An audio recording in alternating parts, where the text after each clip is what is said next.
8 episodes are done. The first season is over. Rings of Power is in the cans. Season 1. How did they do? What was it like? What did I think as a huge Lord of the Rings fan? A spoiler-filled recap and review coming up next. Let's do it.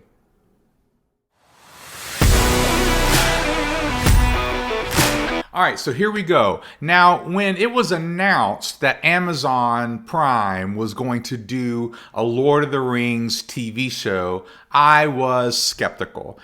First of all, they didn't do a great job with the Wheel of Time. And, you know, when these sort of streaming platforms try to do some of this stuff, a lot of times it's just for money, and they're just using the name to kind of tell whatever story they want to tell. And it gets real awkward and clumsy, or it's just bad, right? So I was skeptical coming into it. And I gave my review of the first couple episodes, so you can go watch that YouTube if you want. But here we are with the first season done. We have 8 episodes, and we've got the kind of the idea of where this show is going, what the show's going to be like. And so now here on this video today, I'm going to be going through some things I like, some things I didn't like, some things I don't think that they did very well, but some things that they did extremely well. And we're just kind of go through it a little bit for a few minutes. And there's going to be some spoilers. So if you haven't watched the whole thing yet, then maybe don't watch this video, but I'm going to give some spoilers along the way. Now, I kind of figured out around episode 3 or 4 exactly what this show was going to do. Like, what were they after? What was their purpose for this show? And I finally figured it out. Maybe some of you figured it out before I did, but basically, the Rings of Power, the TV show, is going to be a glorified fan fiction. Now, they are taking a lot of elements from the appendices and some stuff from the Silmarillion, but they didn't really have rights to that, so they're kind of just filling in with their own stuff. And this is more fan fiction in that sense, though, that they are writing kind of their own version of an origin story. And so that's the second thing. It's fan fiction, and it's an origin story. It's the origin story of the White Council, where we get, you know, Gandalf, Saruman, and Elrond, and Galadriel. We kind of have this group in the movies, in the Hobbit trilogy, and in the Lord of the Rings. We have this group, and it's kind of called the White Council, and Gandalf is part of it sometimes, and most of the times that we see in those later movies, it's it's Saruman. So that's kind of what they're doing. They're doing an origin story for the movies that we've seen. Right? So the movies that have been done by Peter Jackson, all 6 of them, they're doing an origin story for that. And it started to make a little sense when I was going through it, because here's the thing. If you don't know how TV works today and streaming services work today, it's very competitive. And so what happens is, in order to get people to invest money, in order to get a lot of people to watch a show, they have to use a name that everybody knows. They have to use a property, a name, a book that everybody knows, or a star, or a movie star, or a TV star. They have to use something that's been done. That's why you get a lot of remakes, you get a lot of reboots, you get a lot of sort of adjustments and retellings of certain things. And that's how they sold this show. How they sold this show to get, I don't know, it was like $1 billion. They got a lot of money to do this show from some wealthy guys. And here's how they got it. They said, we're gonna do Lord of the Rings, and we're going to do an origin story of Galadriel, Elrond, Gandalf, and Isildur. That's what we're going to do. And that's how they got a lot of money. So a lot of what they're doing in the show is based on that. That's what they promised. Now, here's what they did well that I have been impressed with. Like, they really kept the heart of Tolkien. Like, I really think that was not as easy to do as maybe you might think. But they kept the heart of good versus evil, and all the different elements that are kind of a part of who he is, and the storytelling, and the trees, and the elves. And they really kept kept the heart of it all. I know I heard about people. I never met anybody or heard it myself, but you heard about people who didn't like the, African American dwarves or elves. Or like, I don't think that's a big deal. I don't think anybody really thought that was a big deal. Maybe one or two people, but that wasn't the issue that I was kind of looking for. I wanted to know, are they going to keep the heart of the show? And they really did keep the heart of those sort of themes that are going on. But the problem with the origin story is now you've got a lot of main characters. What are the stakes going to be? What are the stakes going to be for Elrond, Galadriel, Isildur, and Gandalf? You know they're not going to die, right? You know they're not going to die. And you know Sauron is going to get the rings. So you know they're going to make rings, and you know they're going to kind of be placed under the dominion of Sauron when he makes the One Ring. So you know where it's all going. So what are the stakes? What's keeping us interested? It's really just fan loyalty, and of course it just looks beautiful.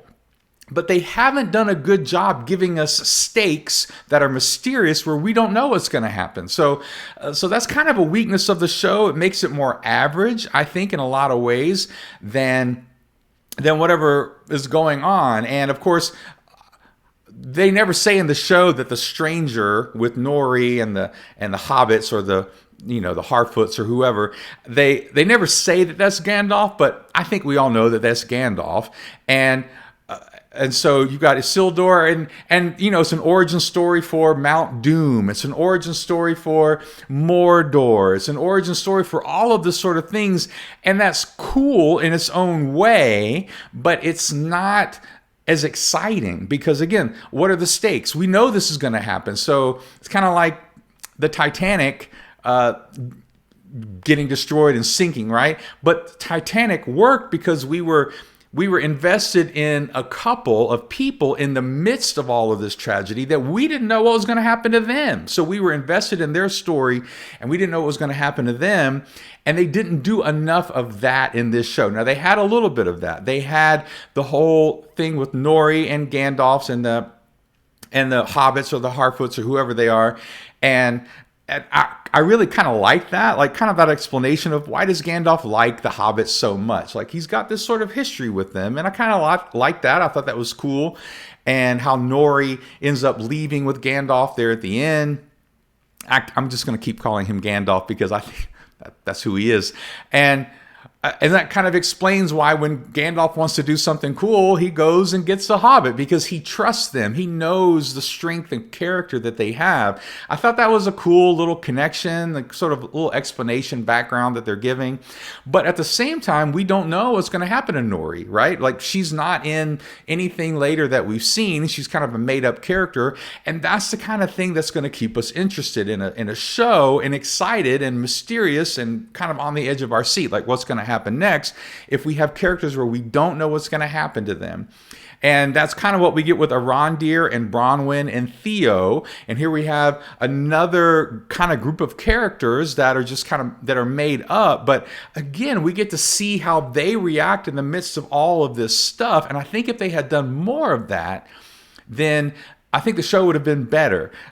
So when we get to the last episode, so if you don't know, by the last episode, or hopefully you do, if you're watching this, I warned you about the spoilers. By the last episode, they make the rings. It was predictable to me by about the fifth episode that Halbrand was Sauron because he was interested in all the different stuff that was going on, and he was just interested in making things like swords and the blacksmithing and stuff like that. So it kind of made sense that he was going to be Sauron, and I kind of liked the little bait and switch they kind of tried to do there at the end, but it was predictable who was who, in my opinion. But I liked the whole stuff with Arondir and Bronwyn, and there's a little romance there. There's like a family sort of dynamic and element of like forming. And guess what? They didn't give us anything in the last episode. So they're giving us all of this kind of fan service in the last episode, but they didn't give us anything that had to do with these three characters that are really interesting. So what's happening to them? What's next for them? Why should I check in next season for them? Another character that I think is like that is the Queen Muriel for Numenor. I think she was a great character. Like at first I was like, yeah, whatever. She's just kind of there. But the fact that they blinded her, like she went blind when there's the whole when Mount Doom was created and all that sort of stuff. Like I thought she was a really interesting character. And so she's kind of there towards the end too.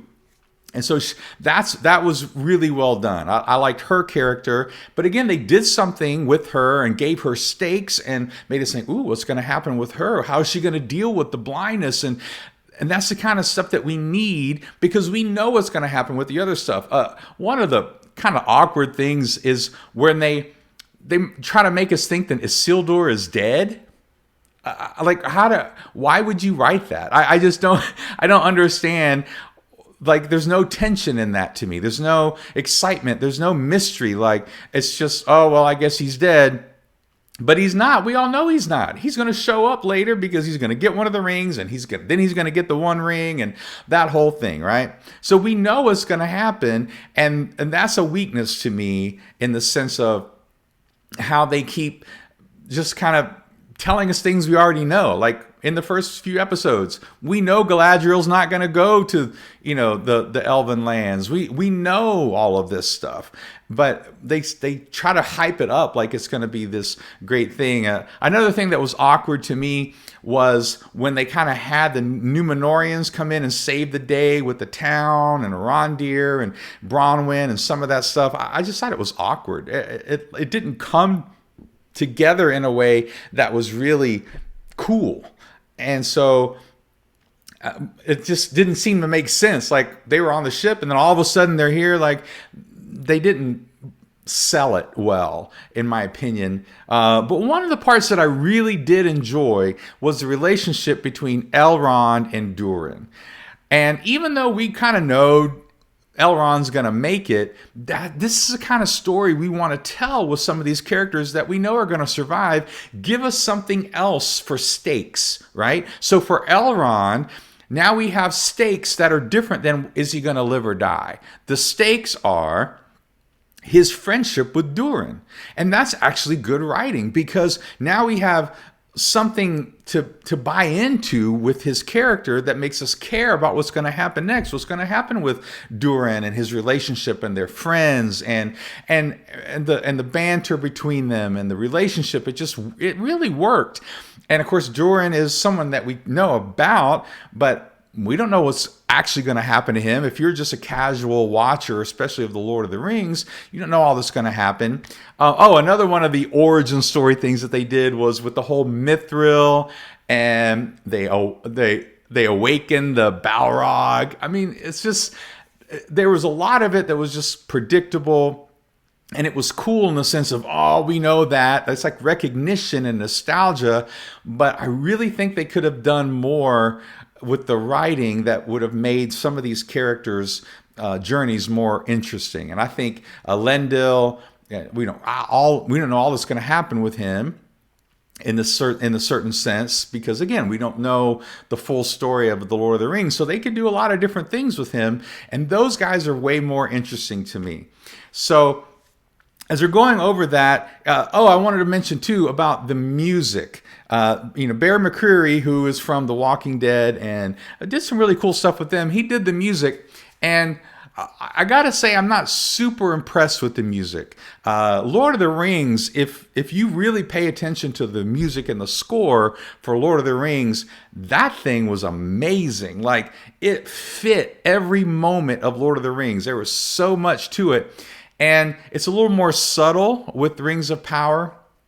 But one of the things that they also do well with the Rings of Power is they really kind of up the ante for TV effects and just the visuals and the cinematography. Like it is beautiful. There are moments in almost every episode where they show a town or a city or the mountains or whatever they're doing, and it's like, man, that's just beautiful. Now, there's a certain cliche trope thing that they keep doing. They keep going back to, which is the characters coming to the top of a hill. I don't know if anybody else recognized that or caught that pattern, but there's this pattern where it's like almost in every episode or a couple times an episode, if they're traveling, they're going to come to the top of a hill and see over destruction or beauty or something. It's just, they overdid it, in my opinion. It's just kind of it's kind of lazy in a certain amount.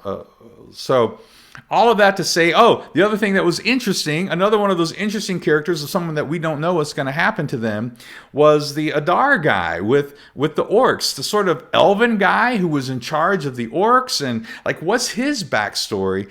And again, he's just kind of there to be interesting for a few episodes, and I'm like, man, they could build on this guy, and we don't see anything from him in the last episode and a half. It's like, where did he go? Like, what happened with him? He kind of escapes. Are we going to get him next season? Like, again, there are little scenes that we could have had that could have made us go, man, what's going to happen next season? But they didn't do that. I know maybe they were pressed for time or certain things, but they could have really given us a much more interesting arc with some of these characters. Now, it's an epic story, and Lord of the Rings is epic, so they're being epic about it, and I don't mind that. I don't mind that they took a couple episodes to kind of introduce some things, but between Adar, Queen Miriel, Elendil to a certain degree, Arondir, Bronwyn, and Theo, and of course you've got the whole Elrond and Durin relationship that's kind of new and fresh.